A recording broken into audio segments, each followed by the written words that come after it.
아버지, 죄송하지만 저희도 형편이 어려워요. 도저히 요양원비까지 감당할 수 없어요. 12월 23일 인천에 올 겨울 들어 가장 큰 눈이 내리고 있었습니다. 고급 아파트 단지 24층 엘리베이터 문이 열리고 주름진 손에 낡은 여행 가방을 든 70대 노인이 천천히 걸어 나왔습니다. 박인수는 떨리는 손으로 아들의 집 초인종을 눌렀습니다.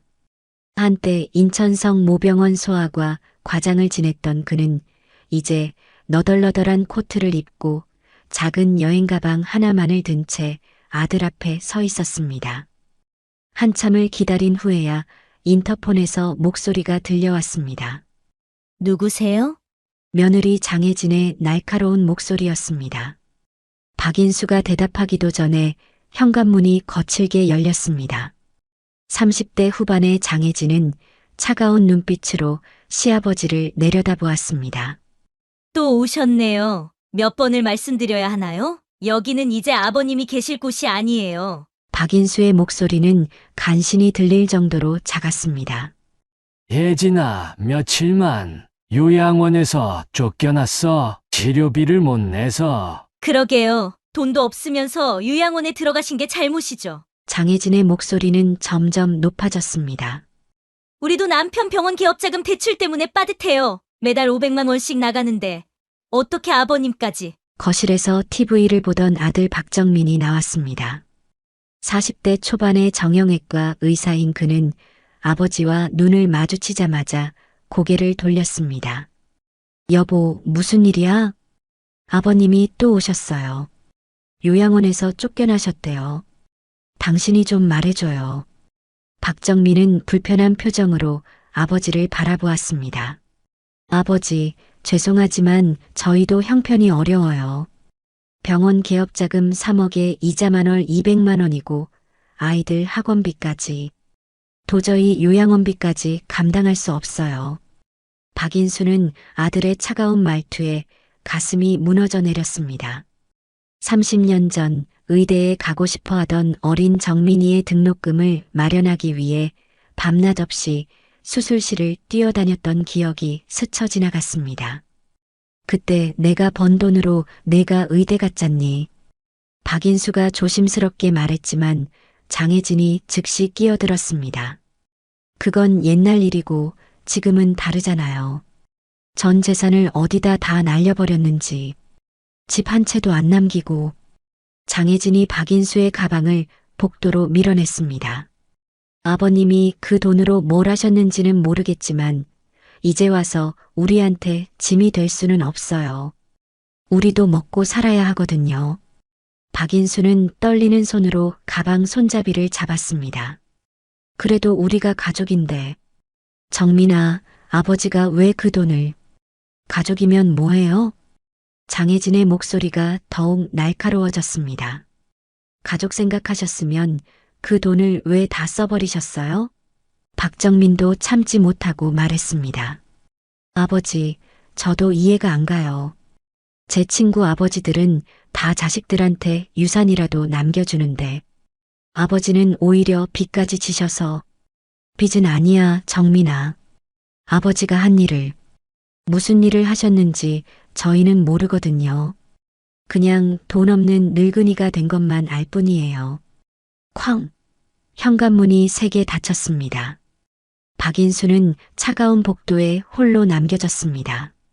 엘리베이터를 타고 내려가는 동안 눈물이 주름진 볼을 타고 흘러내렸습니다.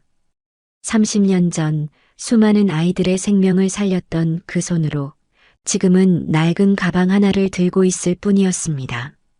1층 로비에서 아파트 경비원도 박인수를 알아보고 난감한 표정을 지었습니다. 박 선생님, 또 나오셨네요? 이제는 정말 다른 곳을 알아보셔야 할 것 같은데요. 아드님이 의사라면서 왜 이렇게. 경비원의 말에 박인수는 더욱 부끄러워했습니다. 미안해요, 이씨. 앞으로는 이런 일 없을게요. 박인수는 고개를 끄덕이며 무거운 발걸음을 옮겼습니다. 새벽 찬바람이 얼굴을 매섭게 때렸습니다. 거리는 아직 잠들어 있었고 가로등만이 희미한 불빛을 내뿜고 있었습니다. 눈발이 더욱 거세져 박인수의 어깨에 쌓이기 시작했습니다. 그는 근처 공원으로 향했습니다. 한때 자신의 환자였던 아이들과 그 부모들이 감사 인사를 하러 찾아오던 병원에서 불과 2km 떨어진 곳이었습니다. 공원 벤치에 앉아 가방을 베개 삼아 누웠습니다. 하늘엔 별 하나 보이지 않았습니다. 입김이 하얗게 피어올랐고 온몸이 추위에 떨렸습니다. 며칠 전까지만 해도 요양원에 있었지만 3개월째 밀린 비용을 낼 수 없어 쫓겨난 박인수였습니다. 마지막 희망으로 아들 집을 찾았지만 그마저도 거절당했습니다. 주머니를 뒤적여 보니 10,000원짜리 지폐 한 장과 500원짜리 동전 몇 개가 전부였습니다. 30년 전 인천에서 가장 유명한 소아과 의사였던 박인수에게 남은 전 재산이었습니다. 내가 뭘 잘못했을까? 박인수는 중얼거렸습니다.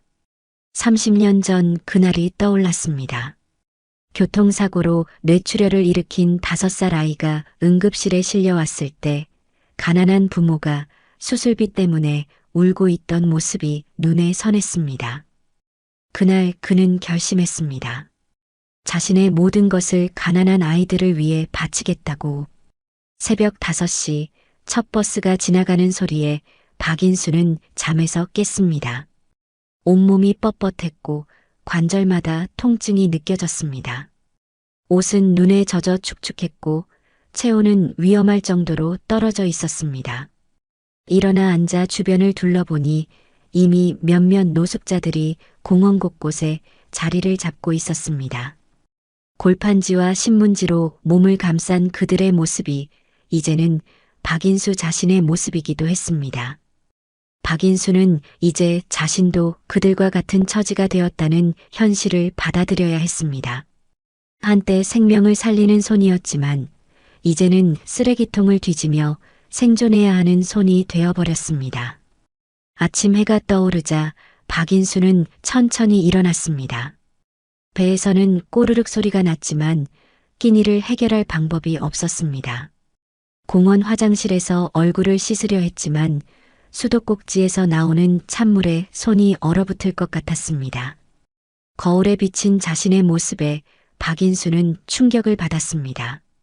며칠 전까지만 해도 깔끔하게 면도를 하고 단정한 옷을 입었던 모습은 온데간데 없었습니다. 텁수룩한 수염과 움푹 들어간 눈, 그리고 초췌해진 얼굴이 낯설었습니다. 화장실에서 나오니 한 노숙자가 다가왔습니다. 50대로 보이는 남자였는데 그의 눈빛은 생각보다 따뜻했습니다. 처음 보는 얼굴이네요. 어제부터 여기 계신 거예요? 박인수는 쓸쓸히 웃으며 고개를 끄덕였습니다. 네. 갈 곳이 없어서. 아, 그러시구나. 저는 김영식이에요. 여기 온 지 벌써 2년 됐어요. 김영식은 주머니에서 찐빵 하나를 꺼내 건넸습니다. 아침 안 드셨죠? 이거라도 드세요. 새벽에 편의점에서 버리는 거 주워온 건데 아직 괜찮아요. 박인수는 감사한 마음으로 찐빵을 받아들였습니다. 하지만 마음 한편으로는 자신이 이런 신세가 되었다는 현실이 참담했습니다. 고맙습니다. 그런데 어떻게 여기서 지내게 되셨어요? 사업 망했어요. 보증을 잘못 써서 하루아침에 거지가 됐죠. 아들, 딸 다 등 돌리고 다 비슷한 사연들이에요. 김영식의 목소리에는 체념이 묻어 있었습니다. 그런데 어르신은 어떻게? 보기엔 교육받으신 분 같은데. 박인수는 어떻게 대답해야 할지 망설였습니다. 자신이 의사였다고 말할 수도 없고 그렇다고 거짓말을 할 수도 없었습니다. 저도 사정이 생겨서. 따뜻한 찐빵을 한 입 베어 물자 눈물이 다시 흘러내렸습니다. 30년 전 인천성 모병원 소아과 과장으로 일하며 어린 환자들을 돌봤던 박인수였습니다. 그때는 하루에도 수십 명의 아이들을 진료하며 바쁘지만 보람찬 나날을 보냈었습니다. 하지만 지금은 남의 도움을 받아야 하는 처지가 되었습니다. 운명의 장난인지 아니면 인생의 아이러니인지 알 수 없었습니다. 박인수는 찐빵을 다 먹고 공원을 나섰습니다. 이제부터는 혼자 살아가야 했습니다. 거리에는 출근하는 사람들로 분주해지기 시작했습니다. 깔끔한 정장을 입고 커피를 들고 걸어가는 직장인들, 아이들 손을 잡고 학교로 향하는 엄마들, 모두가 자신만의 일상을 살아가고 있었습니다. 박인수는 무거운 가방을 끌고 천천히 걸었습니다. 어디로 가야 할지 막막했지만 발걸음을 멈출 수는 없었습니다. 지나가는 사람들은 누구도 박인수를 돌아보지 않았습니다. 마치 투명 인간이 된 것처럼 느껴졌습니다. 한때는 사람들이 박 교수님이라며 공손히 인사했었는데 이제는 그저 길거리의 노숙자일 뿐이었습니다. 아저씨, 여기서 뭐 하세요? 갑자기 뒤에서 목소리가 들렸습니다. 돌아보니 경찰관 2명이 서 있었습니다. 아, 그냥 쉬고 있었어요. 여기는 상가 앞이라 오래 있으면 안 돼요. 다른 곳으로 가세요. 경찰관의 말투는 정중했지만 단호했습니다. 박인수는 고개를 끄덕이며 자리를 떠났습니다. 이런 일이 하루에도 몇 번씩 반복되었습니다. 어디를 가도 환영받지 못했습니다. 편의점 앞에 잠시 앉으면 점원이 나와서 쫓아냈고 지하철역에서 추위를 피하려 하면 영무원이 나타났습니다. 공원 벤치에서 잠을 청한 지 일주일이 지났습니다. 박인수는 이제 노숙 생활에 조금씩 적응하고 있었습니다. 아침이면 공원 화장실에서 씻고 낮에는 폐지와 빈캔을 주워 모았습니다. 저녁이 되면 다시 벤치로 돌아와 잠을 청했습니다. 처음에는 자존심이 상해서 폐지 줍기를 망설였습니다. 한때 수천만 원이 넘는 수입을 올렸던 의사가 길거리에서 쓰레기를 뒤진다는 것이 견딜 수 없었습니다. 하지만 굶주림 앞에서는 자존심도 무너졌습니다. 생존이 먼저야. 박인수는 스스로에게 말하며 첫 번째 폐지를 주었습니다. 그 순간 눈물이 흘렀지만 살기 위해서는 어쩔 수 없었습니다. 어느 날 오후 박인수는 재활용품 수집소를 찾아갔습니다. 일주일 동안 모은 폐지와 캔을 정리하니 3,000원을 받을 수 있었습니다. 수집소 아주머니가 동정 어린 눈빛으로 그를 바라봤습니다. 어르신, 많이 힘드시죠? 이 나이에. 괜찮습니다. 박인수는 억지로 웃으며 돈을 받아들었습니다.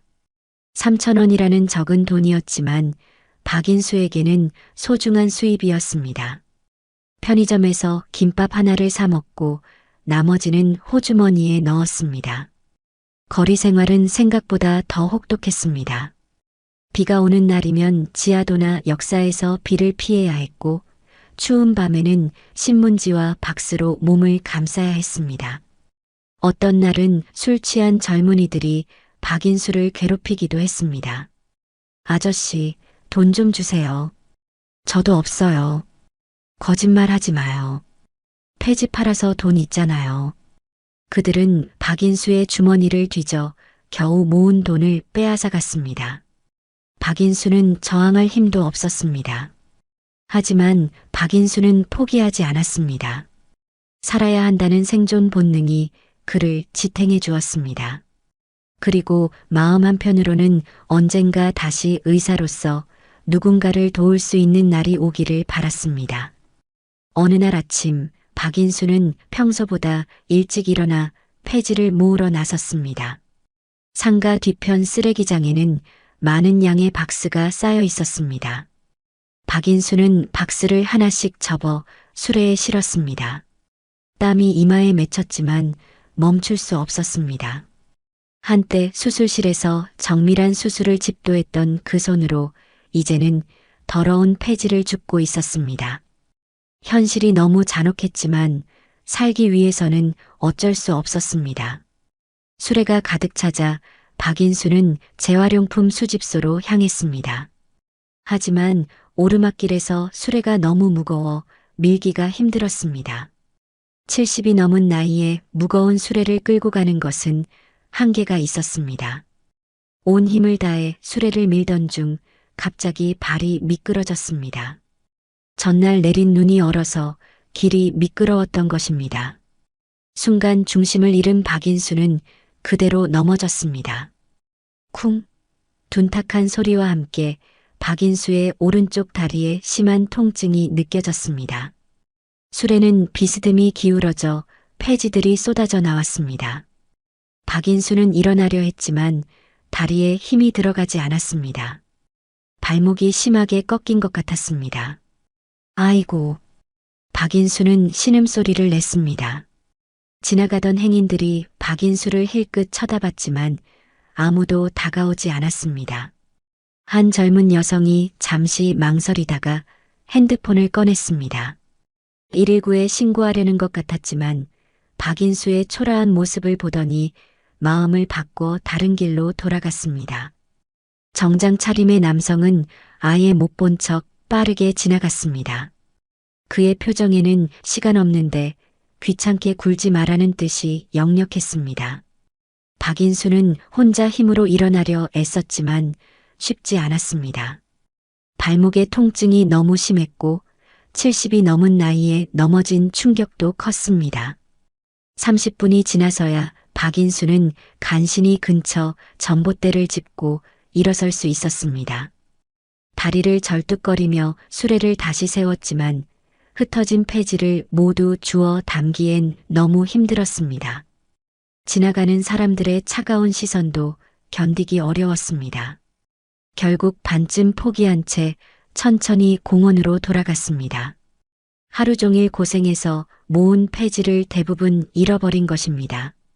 공원 벤치에 앉아 다친 발목을 살펴보니 퉁퉁 부어올라 있었습니다. 신발을 벗으려 했지만 발목이 너무 부어벗기도 힘들었습니다. 박인수는 한숨을 내쉬며 하늘을 올려다봤습니다. 구름 한 점 없는 맑은 하늘이 야속하게 느껴졌습니다. 하얀 가운을 입고 수술실에서 아이들의 생명을 구했던 그때가 꿈만 같았습니다. 저녁이 되자 발목의 통증은 더 심해졌습니다. 걸을 때마다 찌릿한 통증이 온몸으로 퍼졌습니다. 박인수는 더 이상 참을 수 없어 병원을 찾기로 했습니다. 가까운 성모병원 응급실로 절뚝거리며 향했습니다. 아이러니하게도 그곳은 30년 전 자신이 과장으로 일했던 바로 그 병원이었습니다. 한 걸음 한 걸음이 고통스러웠지만 박인수는 이를 악물고 걸었습니다. 병원까지는 평소 20분 정도 거리였지만 다친 다리로는 1시간이 넘게 걸렸습니다. 병원 앞에 도착했을 때는 이미 온몸이 땀으로 흠뻑 젖어 있었습니다. 매일 출근했던 그 병원 입구가 이제는 너무나 멀고 높게 느껴졌습니다. 이제 정말 끝인가? 박인수는 중얼거리며 병원 응급실 자동문 앞에 섰습니다. 한때 자신의 집이나 다름없었던 곳이 이제는 문턱 높은 남의 집이 되어버렸습니다. 응급실 자동문이 열리자 따뜻한 공기가 박인수를 감쌌습니다. 하지만 안도감도 잠시 대기실에 앉아있는 환자들의 시선이 일제히 박인수에게 쏠렸습니다. 며칠째 씻지 못한 몸에서 나는 냄새와 더러워진 옷차림 그리고 절뚝거리는 모습이 모든 이의 주목을 끌었습니다. 저기 봐, 노숙자가 왔네. 응급실에 왜 오는 거야? 돈도 없을 텐데. 환자들과 보호자들의 수군거림이 박인수의 귀에 들렸습니다. 박인수는 고개를 숙인 채 조심스럽게 접수 창구로 다가갔습니다. 접수 창구에는 20대 후반으로 보이는 젊은 간호사가 앉아 있었습니다. 그녀는 컴퓨터 화면을 보며 무언가를 타이핑하고 있었습니다. 박인수가 창구 앞에 서자 간호사가 고개를 들었습니다. 순간 그녀의 표정이 굳어졌습니다. 어디가 불편하셔서 오셨나요? 간호사 이명주의 목소리는 사무적이었습니다. 그녀의 눈에는 뚜렷한 불편함이 드러나 있었습니다. 넘어져서 발목을 다쳤는데요. 너무 아파서. 박인수는 다친 발목을 가리키며 조심스럽게 대답했습니다. 신분증과 보험증 있으세요? 이명주는 박인수를 위아래로 훑어보며 물었습니다. 박인수는 주머니를 뒤적여 낡은 주민등록증을 꺼냈습니다. 하지만 보험증은 없었습니다.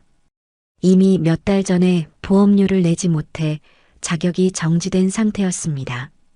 보험증은 없습니다. 박인수의 대답에 이명주의 표정이 더욱 차가워졌습니다. 보험이 없으시면 진료비가 꽤 나올 텐데요. 엑스레이 찍고 기본 치료만 해도 최소 15만 원은 나올 거예요. 입원이라도 하게 되면 15만 원이요? 박인수는 깜짝 놀랐습니다. 주머니 속에는 폐지를 팔아번 3천 원과 얼마 안 되는 잔돈이 전부였습니다. 네, 그렇습니다. 그리고 지금 응급실이 너무 바빠서 급한 환자들이 많거든요. 이명주의 말투에는 돈도 없으면서 왜 왔냐는 뜻이 담겨 있었습니다. 대기실에서 기다리던 다른 환자들이 수군거리기 시작했습니다. 요즘 노숙자들이 응급실에 자주 와서 문제야.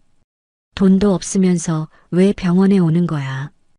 우리 같은 사람들이 기다려야 하잖아. 냄새도 나고. 정말 비위생적이야. 박인수는 그 말들이 칼처럼 가슴에 박혔지만 아무 말도 할 수 없었습니다. 오래전 이 똑같은 응급실에서 수많은 응급 환자들을 치료했던 자신이 이제는 환영받지 못하는 존재가 되었다는 현실이 참담했습니다. 죄송합니다만 보험도 없고 돈도 없으시면 저희 병원에서는.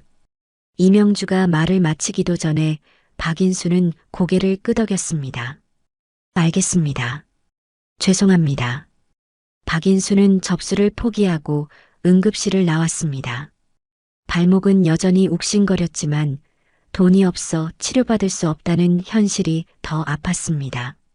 하지만 박인수가 응급실을 완전히 나서기도 전에 갑자기 밖에서 비명소리가 들려왔습니다. 도와주세요. 우리 아이가. 박인수는 반사적으로 소리가 나는 방향을 바라봤습니다. 병원 입구 앞에서 젊은 여성이 5살 정도 된 여자아이를 안고 울부짖고 있었습니다. 지은아, 지은아, 정신 차려. 아이는 의식을 잃은 채 경련을 일으키고 있었습니다. 아이의 얼굴은 창백했고 입술은 파랗게 변해 있었습니다. 온몸이 떨리며 경련하는 모습이 매우 위험해 보였습니다. 누가 좀 도와주세요. 여성의 절규에 주변 사람들이 모여들었지만 아무도 선뜻 나서지 못했습니다. 모두 당황한 표정으로 서 있을 뿐이었습니다. 누가 의사 아는 사람 없어요? 응급실에 빨리 데려가야 하는 거 아니야? 사람들은 수군거렸지만 아무도 직접 도움을 주려 하지 않았습니다. 박인수는 아픈 발목도 잊은 채 급히 달려갔습니다. 30년간 몸에 밴 의사의 본능이 그를 움직였습니다. 노숙자가 된 현실도 치료비가 없어 거절당한 굴욕도 모두 잊고 오직 환자를 구해야 한다는 생각뿐이었습니다. 잠깐만요, 제가 봅시다. 박인수는 무릎을 꿇고 아이를 살펴봤습니다. 아이의 체온을 재고 호흡을 확인하고 동공 반응을 체크했습니다. 30년간 수천 명의 아이들을 진료했던 경험으로 즉시 상황을 파악했습니다. 고열로 인한 열성 경련입니다. 체온이 너무 높아요. 박인수의 침착한 진단에 주변 사람들이 놀랐습니다. 노숙자가 의학적 판단을 내리는 것이 신기했습니다. 아이 옷을 벗기세요. 빨리요. 박인수의 단호한 목소리에 아이 엄마가 재빨리 아이 옷을 벗겼습니다. 박인수는 누군가에게 물을 달라고 했습니다. 물 좀 주세요. 차가운 물로요. 지나가던 행인이 생수병을 건넸습니다. 박인수는 자신의 셔츠 소매를 찢어 물에 적신 후 아이의 몸을 닦기 시작했습니다. 그리고 아이를 회복 자세로 눕혀 기도를 확보했습니다. 목을 뒤로 젖히고 기도 확보. 좋습니다. 박인수의 전문적인 응급처치에 주변 사람들이 감탄했습니다. 좋습니다. 조금만 기다리세요. 곧 괜찮아질 거예요. 체온이 내려가고 있어요. 박인수의 침착한 처치 덕분에 아이의 경련이 점차 멈췄습니다. 체온도 조금씩 내려가기 시작했습니다. 박인수는 계속해서 아이의 체온을 낮추는 처치를 이어갔습니다. 5분 후 아이가 천천히 눈을 떴습니다. 엄마. 아이의 작은 목소리에 엄마가 울음을 터뜨렸습니다. 지은아, 괜찮니? 엄마가 여기 있어. 그때 구급차가 도착했습니다. 응급구조사들이 달려와 아이를 확인했습니다. 누가 응급처치 해주신 거예요? 정말 완벽한 처치네요. 응급구조사가 놀라며 물었습니다. 이분이 해주셨어요. 아이 엄마가 박인수를 가리켰습니다. 응급구조사는 박인수를 보더니 의외라는 표정을 지었습니다. 의료인이세요? 정말 전문적인 응급처치였는데요. 박인수는 고개를 저었습니다. 아니에요. 그냥 아는 게 조금 있어서. 아이 엄마가 박인수에게 다가왔습니다. 그녀는 30대 초반으로 보였고 간호사복을 입고 있었습니다. 정말 감사합니다. 선생님 덕분에 우리 지은이가 정말 어떻게 감사드려야 할지. 그때 여성이 박인수의 얼굴을 자세히 바라보더니 갑자기 눈이 커졌습니다. 뭔가 기억이 나는 듯한 표정이었습니다. 혹시 박인수 선생님 아니세요? 박인수는 놀란 표정으로 여성을 바라봤습니다. 저는 윤미영이에요. 20년 전에 선생님께 치료받았던. 기억하세요? 폐렴으로 중환자실에. 박인수의 기억이 서서히 되살아났습니다. 20년 전 당시 10살이었던 미영이가 심한 폐렴으로 입원했었습니다. 가난한 집안이라 치료비를 걱정하던 부모에게 박인수는 무료로 치료해 주었습니다. 그때 미영이는 거의 죽을 뻔했었는데 박인수의 정성스러운 치료로 기적적으로 회복되었습니다. 미영이. 그 미영이가 맞나? 네, 맞아요. 선생님 덕분에 제가 살았어요. 그래서 저도 간호사가 됐고, 그런데 선생님이 어떻게 이런 모습으로. 윤미영의 눈에 눈물이 고였습니다. 한때 자신을 살려준 은인이 이렇게 초라한 모습이 된 것을 보고 충격을 받은 것이었습니다. 선생님, 도대체 무슨 일이 있으셨어요? 왜 이렇게? 윤미영의 목소리는 떨렸습니다. 20년 전 자신의 생명을 구해준 은인이 노숙자가 되어 있다는 현실을 받아들이기 어려웠습니다. 이때 응급실에서 여러 의료진들이 나왔습니다. 밖에서 일어난 응급 상황을 들은 것입니다. 그 중에는 박인수를 거절했던 간호사 이명주도 있었습니다. 무슨 일이에요? 이명주가 물었습니다. 아까 그 할아버지가 우리 아이 살려주셨어요. 정말 완벽한 응급처치였어요. 윤미영이 설명했습니다. 그 할아버지가요? 이명주는 믿기지 않는다는 표정이었습니다. 아까 돈 없다고 거절했던 그 노숙자가 전문적인 응급처치를 했다는 것이 이해되지 않았습니다. 네, 그리고 이분은 20년 전에 저를 치료해 주신 박인수 선생님이에요. 윤미영의 말에 주변이 술렁였습니다. 박인수요? 혹시 그 유명한 박인수라고요? 혹시 그 유명한. 이명주가 중얼거렸을 때 응급실 안에서 40대 중반의 남성이 급하게 뛰어나왔습니다. 그의 가슴에는 응급의학과 과장 김태원이라는 명찰이 달려 있었습니다. 박인수 선생님이라고요? 설마.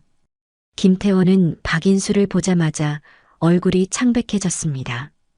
그리고는 믿기지 않는다는 표정으로 박인수를 위아래로 훑어봤습니다. 선생님, 정말 선생님 맞으시죠? 김태원의 목소리는 흥분으로 떨렸습니다. 박인수는 당황한 표정으로 김태원을 바라봤습니다. 태원이, 그 태원이냐? 네, 맞아요. 30년 전 선생님 밑에서 인턴했던 김태원입니다.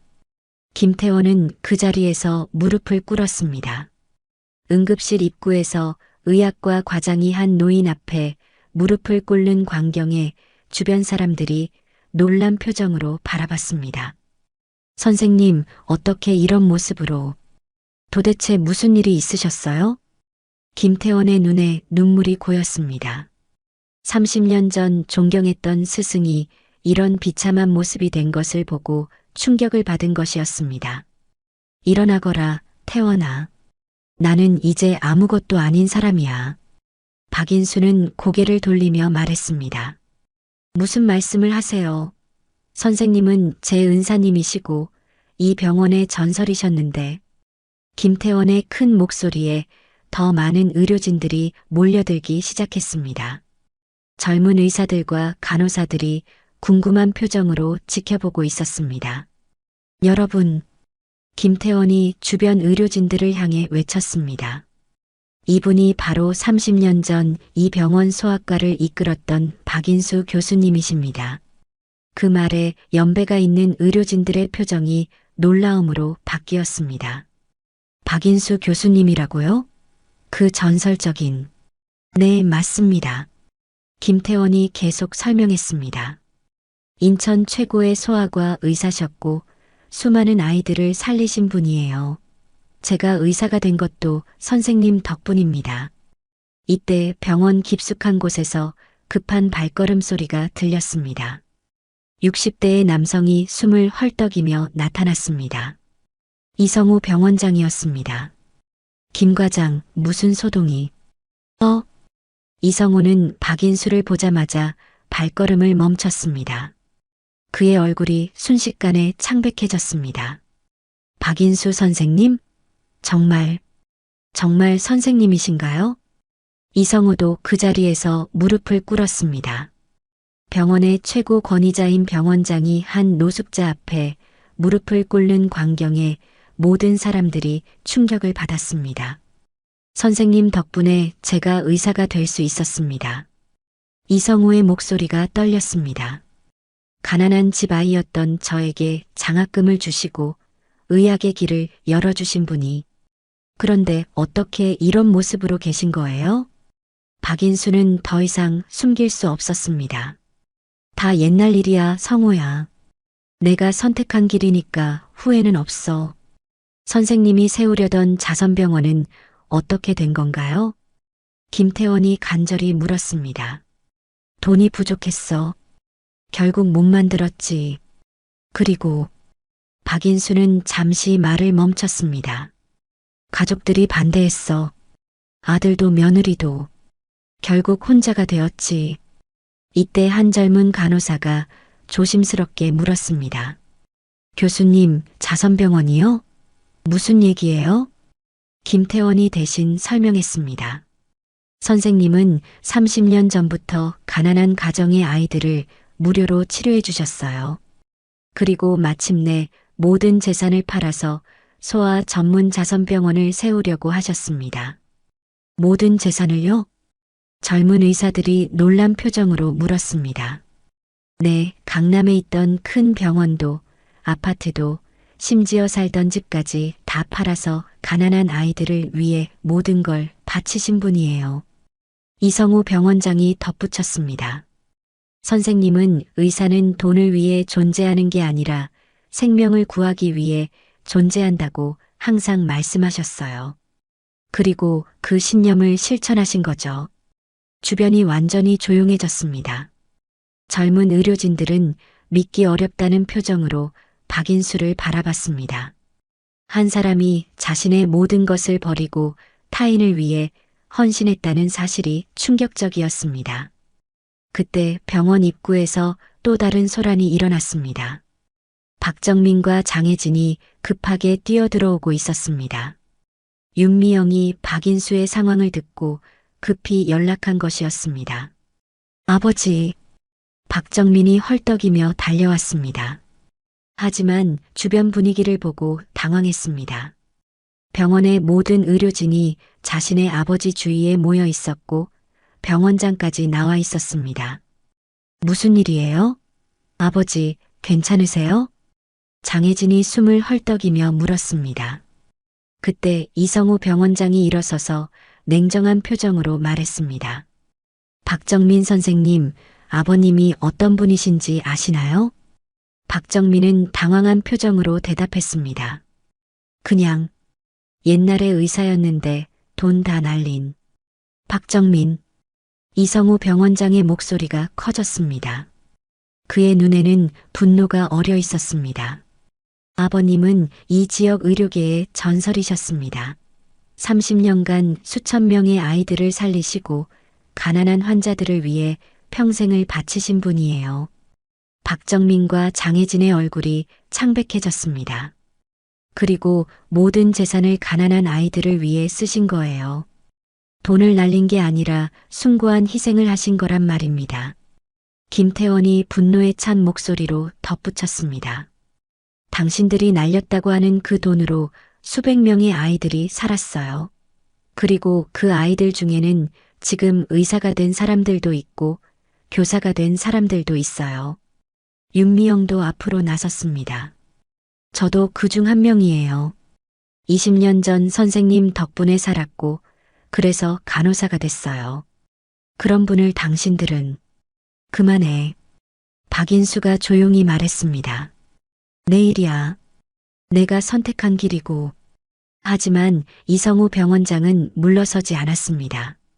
선생님, 이건 그냥 넘어갈 일이 아닙니다.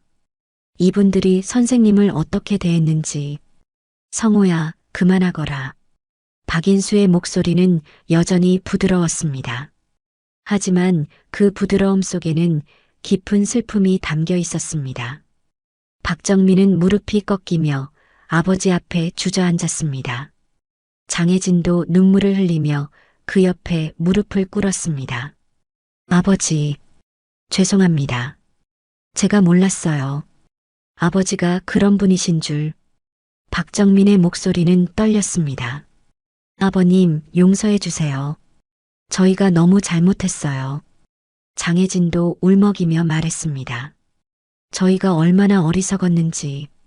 아버님이 숭고한 일을 하신 건데 저희는 돈만 생각했어요. 그때 응급실에서 한 젊은 의사가 나왔습니다.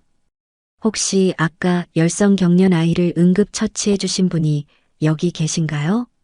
네, 여기 계세요. 윤미영이 박인수를 가리켰습니다. 아, 선생님, 정말 감사합니다. 완벽한 응급처치 덕분에 아이가 위험한 고비를 넘겼어요.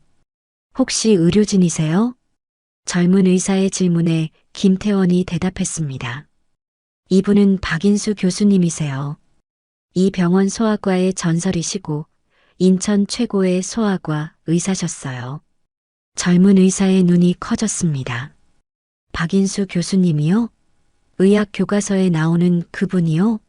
소아응급의학의 권위자. 맞습니다. 이성우 병원장이 확인해 주었습니다. 그런데 어떻게 이런.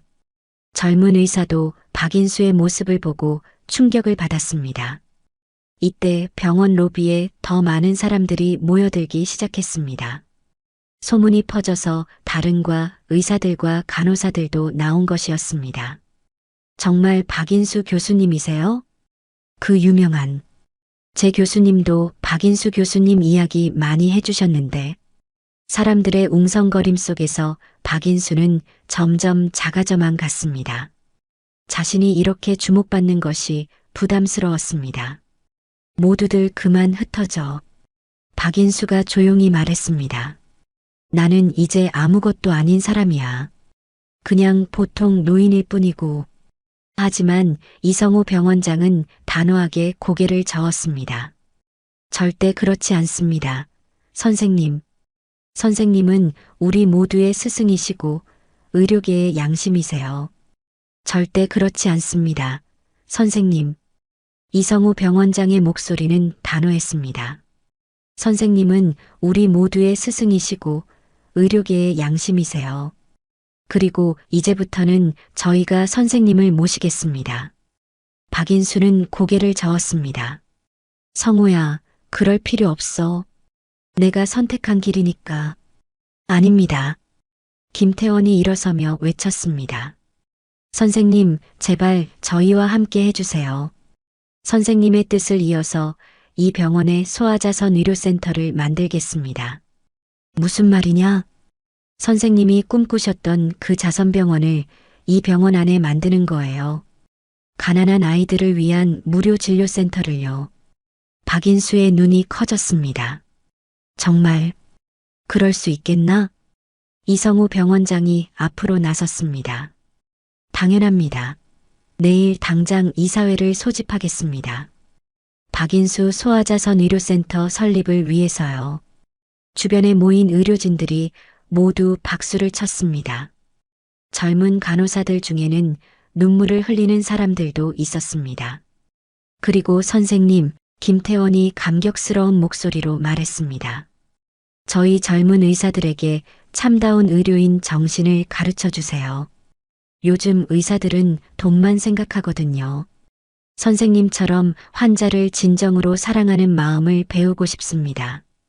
박인수는 떨리는 목소리로 대답했습니다. 그래, 내가 할 수 있는 일이라면. 박정민이 아버지에게 다가와 무릎을 꿇었습니다. 아버지, 저도 도와드릴게요.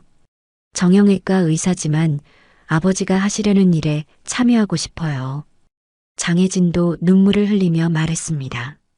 아버님, 제가 정말 잘못했어요. 앞으로는 아버님을 자랑스러워할게요. 그리고 아버님의 일을 도와드리고 싶어요. 윤미영이 앞으로 나와 박인수의 손을 잡았습니다. 선생님, 저도 참여하고 싶어요. 선생님 덕분에 살았으니까 이제는 제가 다른 아이들을 도와야죠. 이때 응급실에서 한 할머니가 휠체어에 앉은 채 나왔습니다. 그녀를 밀고 있는 것은 40대 남성이었습니다. 저기, 혹시 박인수 선생님 계신가요? 할머니의 목소리가 떨렸습니다. 김태원이 대답했습니다. 네, 여기 계세요. 할머니는 박인수를 보자마자 울음을 터뜨렸습니다. 선생님, 정말 선생님이에요. 할머니, 누구세요? 저는 김순자예요. 25년 전에 우리 막내 아들이 뇌수막염으로 죽을 뻔했을 때 선생님이 살려주셨어요. 박인수의 기억이 되살아났습니다. 25년 전 3살 된 아이가 급성 뇌수막염으로 응급실에 실려왔었습니다. 가난한 가정이라 치료비가 없어 다른 병원에서 거절당했던 아이였습니다. 순자 씨, 그때 그 순자 씨가, 네, 맞아요. 선생님 덕분에 우리 아들이 살았어요. 그 아이가 지금은 의사가 됐어요. 할머니 옆에 있던 남성이 앞으로 나섰습니다. 안녕하세요, 박인수 교수님. 저는 김민수입니다. 25년 전 교수님이 살려주신 그 아이예요. 김민수는 깊이 허리를 숙였습니다. 교수님 덕분에 제가 살았고 의사가 될 수 있었습니다. 지금은 소아과 의사로 일하고 있어요. 박인수의 눈에 눈물이 고였습니다. 민수야, 그 꼬마가 이렇게 컸구나. 네, 그리고 교수님처럼 가난한 아이들을 많이 치료하고 있어요. 교수님이 제 인생의 목표예요. 이때 병원 로비로 더 많은 사람들이 몰려들기 시작했습니다. 소문을 듣고 온 과거 환자들과 그 가족들이었습니다.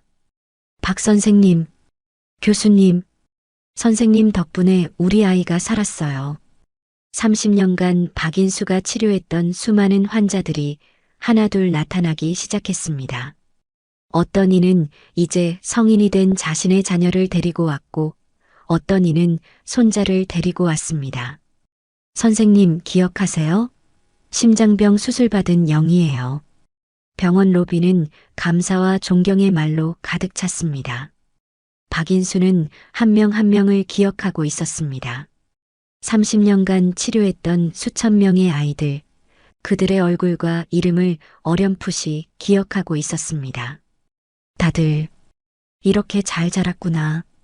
박인수는 겸손하게 손사래를 쳤지만 눈가에는 뿌듯함이 묻어났습니다. 평생 걸어온 길이 헛되지 않았다는 것을 확인하는 순간이었습니다. 이성우 병원장이 마이크를 들고 선언했습니다.